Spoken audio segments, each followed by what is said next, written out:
Salam, selamat siang sahabat terkasih. Hari ini kita akan melanjutkan perenungan dari kitab Filemon dengan membaca Filemon 1 ayat 8 sampai 16. Bagian ini memperkenalkan kepada kita seorang tokoh yang mungkin tidak terlalu terkenal. Tetapi kisah hidupnya menjadi bukti nyata tentang kuasa Tuhan yang sanggup mengubah seseorang secara total. Tokoh itu adalah Onesimus.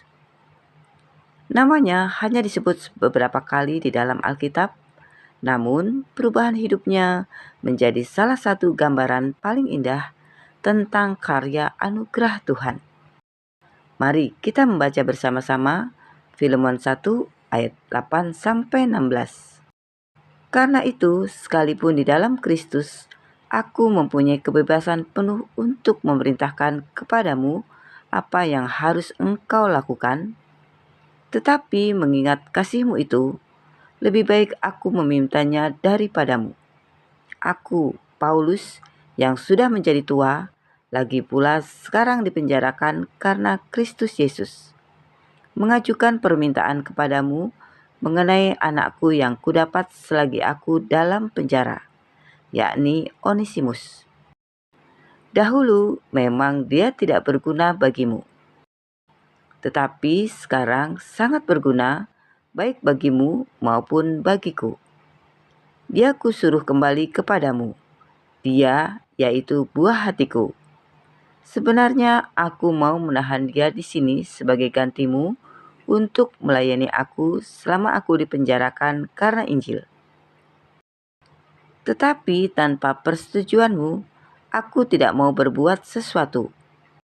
Supaya yang baik itu jangan engkau lakukan seolah-olah dengan paksa, melainkan dengan sukarela. Sebab mungkin karena itulah dia dipisahkan sejenak daripadamu, supaya engkau dapat menerimanya untuk selama-lamanya. Bukan lagi sebagai hamba, melainkan lebih daripada hamba, yaitu sebagai saudara yang kekasih. Bagiku sudah demikian, apalagi bagimu, baik secara manusia maupun di dalam Tuhan. Sahabat terkasih, di balik ayat-ayat ini terdapat sebuah kisah yang luar biasa. Onesimus adalah seorang budak milik Filemon. Banyak penafsir Alkitab meyakini bahwa Onesimus pernah melarikan diri dari tuannya. Bahkan kemungkinan ia juga menyebabkan kerugian bagi Filemon. Dalam pandangan dunia saat itu, seorang budak yang melarikan diri dapat menerima hukuman yang berat. Masa depan Onesimus tampak suram.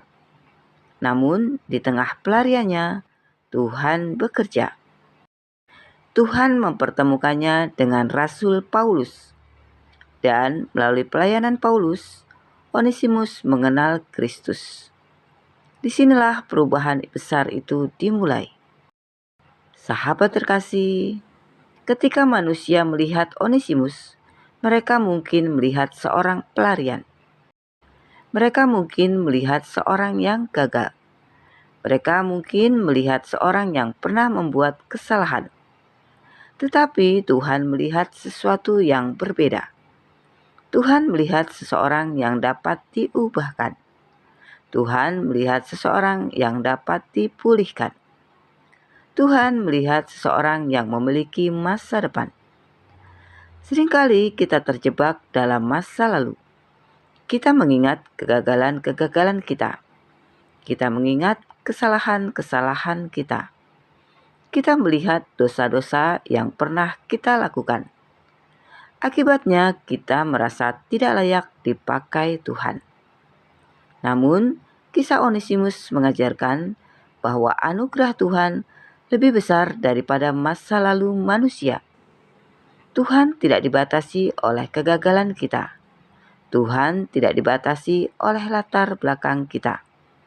Tuhan tidak dibatasi oleh dosa yang telah kita sesali dan tinggalkan. Ketika seseorang datang kepada Kristus dengan sungguh-sungguh, Tuhan sanggup memulai lembaran yang baru. Sahabat terkasih, Paulus mengatakan sesuatu yang sangat menarik. Dahulu dia tidak berguna bagimu, tetapi sekarang sangat berguna. Kalimat ini mengandung makna yang sangat dalam. Perubahan yang terjadi pada Onesimus bukan sekedar perubahan perilaku. Perubahan itu berasal dari hati yang telah disentuh oleh Kristus. Sebelum mengenal Tuhan, hidupnya tidak menghasilkan sesuatu yang baik. Namun, setelah mengenal Kristus, hidupnya mulai membawa berkat. Itulah yang dilakukan Tuhan kepada setiap orang percaya. Tuhan tidak hanya mengampuni dosa, Tuhan juga membentuk karakter. Tuhan memulihkan tujuan hidup. Tuhan mengubahkan seseorang menjadi alat yang berguna bagi kerajaannya. Pertanyaannya bukanlah seberapa hebat kita sebelum mengenal Tuhan. Pertanyaannya adalah, apakah kita bersedia dibentuk setelah mengenal Tuhan? Karena Tuhan sering memakai orang-orang biasa untuk melakukan perkara-perkara yang luar biasa. Sahabat terkasih, Paulus tidak lagi melihat Onesimus sebagai budak yang gagal. Paulus menyebutnya sebagai anak rohani. Bahkan Paulus menyebut Onesimus sebagai bagian dari hatinya sendiri. Ini menunjukkan betapa dalam perubahan yang telah terjadi. Identitas Onesimus tidak lagi ditentukan oleh masa lalunya. Identitasnya sekarang dibentuk oleh hubungannya dengan Kristus. Hal yang sama berlaku bagi kita. Dunia mungkin memberi berbagai label pada seseorang. Gagal, tidak mampu, tidak berguna, pecundang, tidak berharga. Tetapi ketika seseorang berada di dalam Kristus, identitas lamanya tidak lagi menjadi penentu utama hidupnya. Kita adalah anak-anak Allah. Kita adalah orang yang ditebus. Kita adalah ciptaan baru. Kita adalah milik Kristus. Dan identitas baru itu membawa pengharapan yang baru. Sahabat terkasih, Paulus tidak hanya membawa Onesimus kepada Kristus. Paulus juga mendorong Onesimus untuk kembali kepada Filemon. Ini menunjukkan bahwa pertobatan sejati tidak hanya mengubah hubungan kita dengan Tuhan. Pertobatan sejati juga mengubah hubungan kita dengan sesama. Tuhan adalah Allah yang memulihkan. Tuhan ingin memulihkan hati. Tuhan ingin memulihkan keluarga. Tuhan ingin memulihkan persahabatan. Tuhan ingin memulihkan hubungan yang rusak. Karena itu, Paulus meminta agar Filemon menerima Onesimus bukan lagi sebagai budak, tetapi sebagai saudara seiman. Inilah keindahan Injil. Kristus meruntuhkan tembok pemisah. Kristus menyatukan orang-orang yang sebelumnya terpisah. Kristus menciptakan keluarga rohani yang baru. Sahabat terkasih, mari kita berdoa bersama. Bapa yang penuh kasih, terima kasih untuk firman-Mu yang telah kami baca dan renungkan pada siang hari ini. Terima kasih karena melalui kehidupan Onesimus, kami belajar bahwa tidak ada seorang pun yang terlalu jauh untuk dijangkau oleh kasih dan anugerah-Mu. Bapa, jika ada bagian dalam hidup kami yang masih dipenuhi penyesalan, kegagalan, atau masa lalu yang membebani hati, kami menyerahkannya ke dalam tangan-Mu. Pulihkan kami, ubahkan kami, dan bentuklah kami menjadi pribadi yang semakin serupa dengan Kristus. Ajar kami untuk tidak hidup dalam identitas lama kami, tetapi dalam identitas baru sebagai anak-anak-Mu yang telah ditebus. Biarlah hidup kami menjadi berguna bagi pekerjaan-Mu, menjadi berkat bagi sesama, dan memuliakan nama-Mu. Tolong kami untuk memiliki hati yang mau berdamai, mengampuni, dan membangun kembali hubungan yang pernah rusak. Biarlah damai sejahtera Kristus memenuhi hati dan pikiran kami.